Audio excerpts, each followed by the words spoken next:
To properly diagnose a vehicle, here's the process that I do. I've been doing this for about 15 years, and this is what I have learned to be the best way to diagnose a vehicle.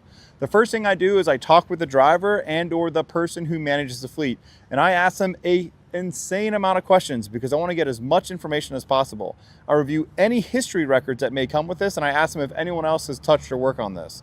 Now, when I speak with the driver, most of the time the drivers are so afraid to talk to you because they think they're going to get in trouble for something that they did. I want to make the driver as comfortable as possible to tell me what's wrong and explain to them that they're helping me understand what happened with the vehicle when the driving conditions occurred will allow me to diagnose and get their vehicle back operational faster. And a lot of the people in the moving industry, like this truck behind me, they're hourly. So they want to have as many hours as they can get so they will actually communicate with you and tell you what's wrong with their truck.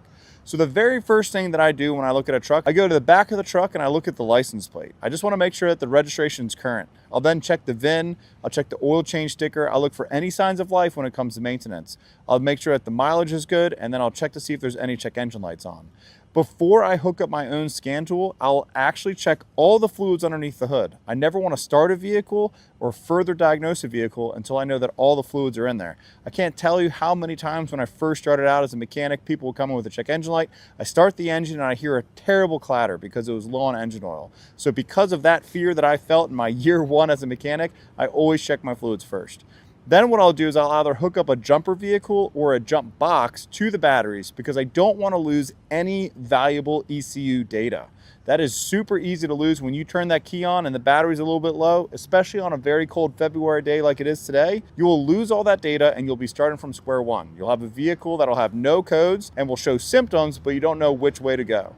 So I'll hook up my jump box, then I'll get my scan tool on there and I'll figure out what codes we have, and that's the process. So once I get to that component, I will then say, okay, I have these codes. Now I can start looking at the subsystems of the vehicle because the 6.7 Cummins in this International behind me, it has a DOC, a DPF, and an SCR all in line with each other in the emission side.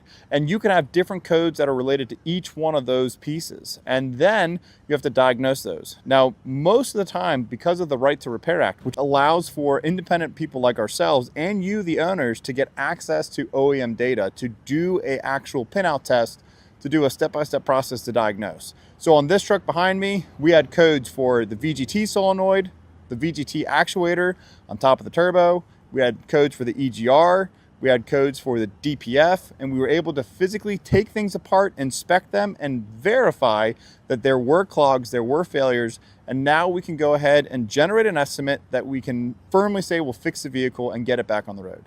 So if you have a vehicle that you want to have diagnosed, be sure to give us a call, 202-827-5955. Drop us a DM or shoot us a message in whatever platform you're viewing this on. I'm Blair with Revit Auto. As always, happy motoring.